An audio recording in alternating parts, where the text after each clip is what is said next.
ஓம் ஸ்ரீ சாய்ராம். ஜனவரி 9, 2026 சுவாமி வழங்கும் இன்றைய அருளமுதம். நீங்கள் இறை ஆனந்தத்தில் மூழ்கியிருக்கும் போது மற்ற எல்லா சிறிய இன்பங்களுக்கும் நீங்கள் அதிபதியே. நீங்கள் கடலில் மூழ்கும் போது முத்துக்களையே நாட வேண்டும். நீங்கள் கற்பக விருட்சத்திடம் சொல்லும்போது பேரானந்தத்தை கேளுங்கள். சற்று அதிகமாக முயற்சி செய்தால் கூட கிடைக்கக்கூடிய பறந்து விரிந்த ஒன்று இருக்கும்போது சிறிய விஷயங்களுக்காக ஏங்காதீர்கள்.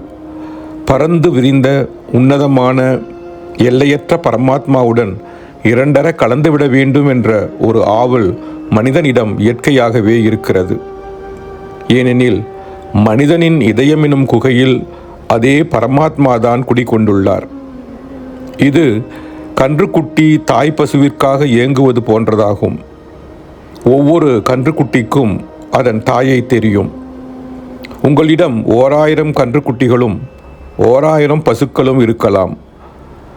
கன்றுக்குட்டிகளை அவிழ்த்து விடுங்கள்.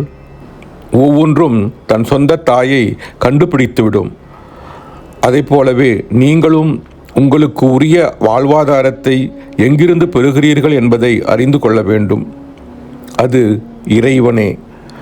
அவனிடமிருந்துதான் நீங்கள் வந்துள்ளீர்கள். தெய்வீக அருளுரை, பிப்ரவரி 20, 1966. இதயத்தில் இறைவனுக்கான இயக்கத்துடன் நாமஸ்மரணை செய்ய வேண்டும் என்கிறார் பகவான் ஸ்ரீ சத்திய சாயி பாபா. ஓம் ஸ்ரீ சாய்ராம். ஓம் ஸ்ரீ சாய்ராம். ஓம் ஸ்ரீ சாய்ராம்.